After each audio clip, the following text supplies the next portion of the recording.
that I built in my mother's garage. This is the chine. This is the stem of the boat. This is the stem of the boat. This is the chine. These are the wooden frames. This is me sitting under the boat, relaxing. This is the boat in my mother's backyard.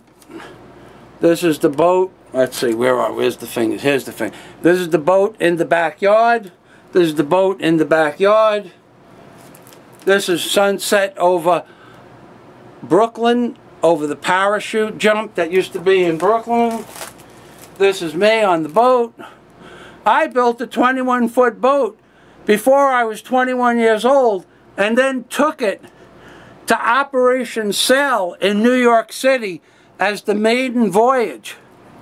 That was, before I was 21, I had helped build 3 airplanes. I built a 21-foot cabin cruiser. I was one of the best carpenters that anybody ever met, except you can't make a living being a carpenter. They want to pay you $10 an hour for $1 million worth of tools. So I used my jet mechanic skills to work at Fairchild Industries, and then built the A-10A. So if they want to kill me, I've already had the equivalent of 20 lifetimes. You're looking at the only person in America, well, I can't say that. It's a story that I'm going to have to keep to myself. Suffice it to say, I can't say that. All right, suffice it to say that my dog had the balls of the head of a family. Let's call it a family. On my couch, my dog walked over and reached out and grabbed the balls of the head of the entire family, of that one of the families in there. And that guy begged me for my dog not to rip his balls off. And I was sitting there making meatballs on the counter, throwing the meatballs on the counter. And I said, hey, Z, you know, you want to let him go? And the dog just growled at me because I trained him. And when he wouldn't let the guy go, I couldn't, there wasn't much I could do about it. Anyway, my dog had the balls of the head of the entire family in his mouth, and this guy was begging me to allow my dog to stop grabbing his balls. That's a story. Geez, I wish I could have video of that. I wish I could even say the names, because I got to tell you something. If I would say that guy's name on this video, and he knows who he is, and how he begged me to have my dog release his balls, I would be pretty screwed, ladies and gentlemen. So I don't tell those stories too often. But anyway, so if they decide to kill me, I don't care. And they know I don't care. And moving back to that, this picture that you see of the Egyptian face, where that the eyes represent Euclidean optics on your screen before you. If this race of beings put all of this stuff on the $1 bill, and if they in fact have controlled today's society to the degree that which I speak about, I'm not the only person in the world to have seen that this is the Ark of the Covenant. So whoever else knows that the reverse of the $1 bill is the Ark of the Covenant isn't talking about it, and they sure as hell didn't think that crazy bastard from Howard Beach, the owner of Barge Dragon, one of the biggest privately owned barges in New York City in the 80s, Michael Fazio owned Barge Dragon. They never thought that Michael Fazio would be the discoverer of the Ark of the Covenant. No, ladies and gentlemen, they didn't have, that wasn't part of their plan. That was not part of their plan. I was looking for a picture of Barge Dragon, but I'm going to put those up in another video. But anyway, this is the dog. This is the Z. This is Z-Load. This is the dog that had the balls of the head of the biggest family in the United States of America in his snout. Oh, and this is the boat, finished. And that is actually being launched the day before Operation Sail, 1976. That was the launching of the vessel. This is one of my trucks, Zolar Craft.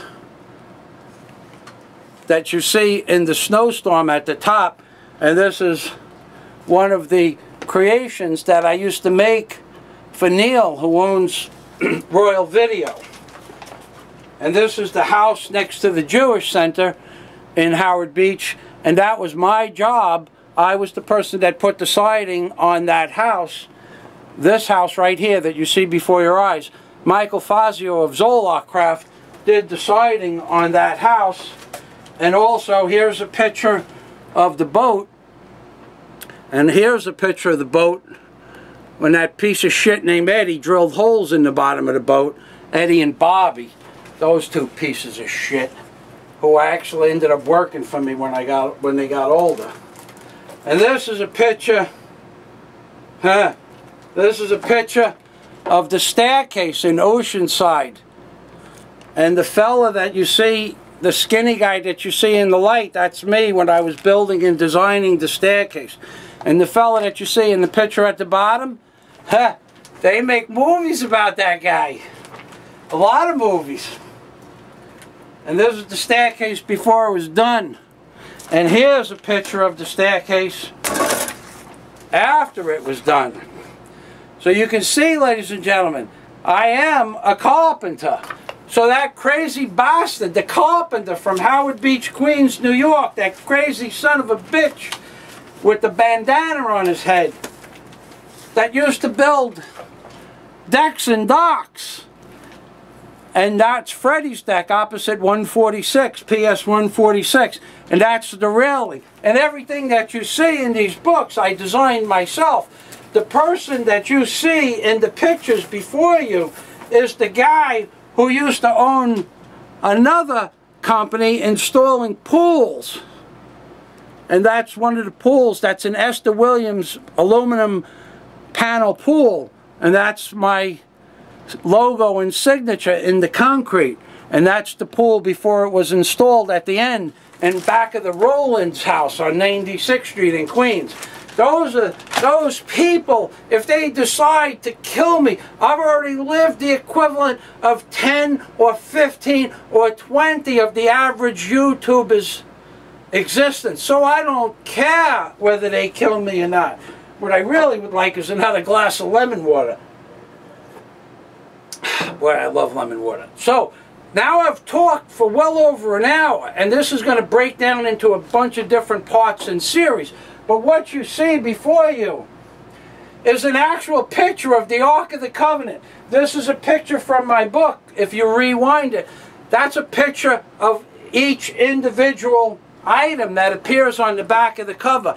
Where I put the number in a circle, and then I put the circle to the pictograph on the bill, and then I go on the next page, I describe what that means. Could be 10 pages of information to describe something as simple as what you believe to be the glory over the head of the eagle, which is actually a nuclear detonation with a bunch of expanding particles, expanding exponentially. The outside radiance around the pictograph, or what you believe to be a glory over the eagle's head, that's a burst of light. That's the light that shoots out first from the nuclear detonation. And then inwards, that's represented as the white cloud. That cloud is a representation of the thunder, or the sound of what expands outward from the nuclear detonation. And the 13 particles that you see inside the detonation, or the sphere, or the compass of the nuclear detonation, those are little particles expanding exponentially outward, depicted as little stars inside the burst, as opposed to the radiance on the other side. So these things, all of these pictographs that I discuss, and all of the pictographs that I have shown you, and all of the proof I have given you, this is the Ark of the Covenant, all date back because of a gentleman named Norm Tolson, who took me under his tutelage in 1973 and explained to me how to be psychic on a psychic level, how to use my mind to move through time and space. And this was the greatest of all the discoveries that I have ever come across. But it also gave me the ability to build boats and to run tugboats and to fly planes and to create my little studio here and to see the pictographs of the Ark of the Covenant. It also gave me that ability because I utilized my mind in an expanded fashion. And now, after 6 days of rain outside, I'm starting to get what they call cabin fever.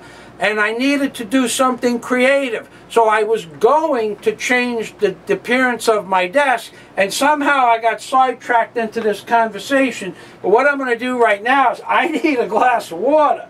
I need a bigger camera. But I'm going to show you one more time, this being the oxen that appears on the end of the Ark of the Covenant and his nose. But we're going to go over that really soon. Okay? We're going to go over that really soon. Well, let's do it one more time for those of you who missed it the first time. This, what you see before you, is a pictograph of the oxen in perfect detail on the end of the $1 bill that you see behind you on your screen. When you bring it back,